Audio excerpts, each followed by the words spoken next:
Hi friends, welcome to Kavitha's kitchen. ఈరోజు మన వీడియోలో ఒక హెల్తీ బ్రేక్ఫాస్ట్ని మీతో షేర్ చేయాలనుకుంటున్నానండి. ఎన్నో పోషకాలు కలిగిన మల్టీగ్రెయిన్ దోశ రెసిపీని చూపించబోతున్నాను. మనం రెగ్యులర్గా చేసుకునే నార్మల్ దోశల కన్నా కూడా 4 times హెల్తీ దోశలండి ఇవి. ఈ కొలతల్లో కనుక ఈ ఇంగ్రీడియంట్స్ని తీసుకుంటే దోశలు కూడా రుచిగా కుదురుతాయి. ఈ మల్టీగ్రెయిన్ దోశను ఎలా చేసుకోవాలో చూసేద్దాం. దోశ చేసుకోవడానికి బ్యాటర్ కావాలి కదా, దానికోసం మనం చిరుధాన్యాలను నానబెట్టుకోవాలండి. దానికోసం మనం ముందు ఒక బౌల్ని తీసుకొని అందులో ఒక కప్పు దాకా రాగులను తీసుకోవాలండి.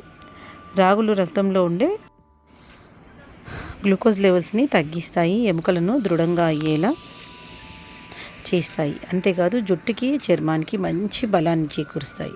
నెక్స్ట్ రాగుల తర్వాత ఇందులోకి పెసలను వేసుకోవాలండి, ఒక 1/2 కప్పు వరకు. తర్వాత 1/4 కప్పు వరకు మినప్పప్పును వేసుకోవాలండి. తర్వాత ఇందులోకి 1 టేబుల్ స్పూన్ వరకు బియ్యాన్ని తీసుకోవాలి. తర్వాత ఒక 1/2 టీ స్పూన్ వరకు మెంతులను వేసుకోవాలి. నేను 4 రకాల చిరుధాన్యాలను తీసుకున్నానండి. తీసుకున్నాక వాటిని మునిగేంత వరకు వాటర్ పోసుకుని 1-2 సార్లు బాగా వాష్ చేసుకోవాలి.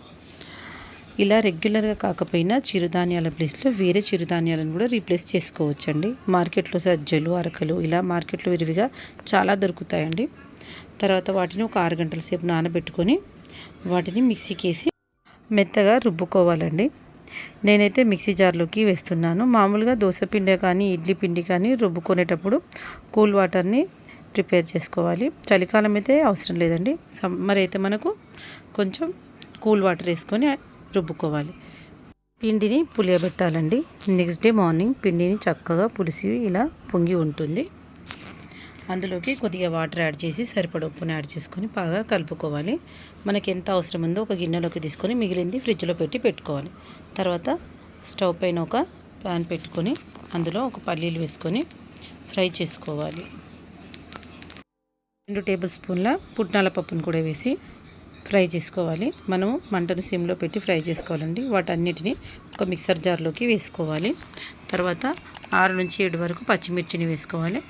గుప్పెడు కొత్తిమీరకు, గుప్పెడు పుదీనాను వేసేసి కొద్దిగా వాటర్ వేసి సరిపడా ఉప్పును కూడా వేసి పేస్ట్ చేసుకోవాలండి. మనకు పల్లి పచ్చడి రెడీ అయిపోతుంది.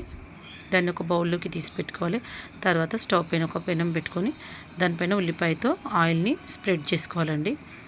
తర్వాత ఆయిల్తో స్ప్రెడ్ చేసుకున్న తర్వాత మన దోశ బ్యాటర్ని దీనిపైన స్ప్రెడ్ చేసుకోవాలి. చూడండి ఇలాగా.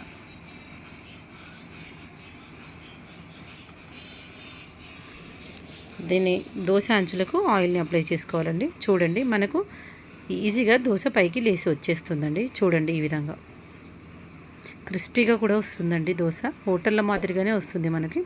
నెక్స్ట్ ఇంకో దోశను కూడా వేసి చూపిస్తున్నాను. చూడండి అంచులకు ఆయిల్ని అప్లై చేసుకోవాలండి. కొద్దిగా ఆయిల్ని వేసేసుకొని దోరగా ఫ్రై అయిన తర్వాత మనం దోశని తీసేసుకొని ఒక ప్లేట్లోకి సర్వ్ చేసుకోవచ్చు. చూడండి ఇలాగే అన్ని దోశలు వేసేసుకోవచ్చు. ఇదే దోశ పిండితో మనం ఉల్లి దోశ కూడా వేసుకోవచ్చు, మసాలా దోశ కూడా వేసుకోవచ్చు. మీకు నచ్చిన దోశని ప్రిపేర్ చేసుకోవచ్చు. మనం ఈ దోశ బ్యాటర్ని మామూలుగా మనం దోశ పిండిని ఎలా వాడుకుంటామో అలా కూడా వాడుకోవచ్చు. దీన్ని 4 days వరకు మనం ఫ్రిడ్జ్లో కూడా పెట్టి వాడుకోవచ్చు అండి. దోశ క్రిస్పీగా రావాలంటే లో ఫ్లేమ్లో మంట పెట్టి మనం దోశను కాల్చుకోవాలి. అంతే అండి. ఇలా వేడి వేడి క్రిస్పీ దోశను ఈజీగా చేసుకోవచ్చు. హెల్తీ అండ్ చాలా తొందరగా కూడా అయిపోతుందండి ఈ బ్రేక్ఫాస్ట్. పల్లి చట్నీతో కానీ టమాటా చట్నీతో కానీ ఈజీగా సర్వ్ చేసుకోవచ్చు. మీ కనుక ఈ రెసిపీ నచ్చినట్లయితే ఒక లైక్ చేయండి, సబ్స్క్రైబ్ చేయండి. మీ ఫ్యామిలీ మెంబర్స్కి, మీ పిల్లలకు హెల్తీ బ్రేక్ఫాస్ట్ చేసి పెట్టండి.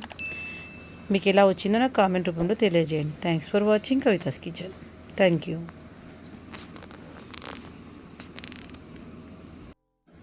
సబ్స్క్రైబ్ చేయడం మర్చిపోకండి. Thank you.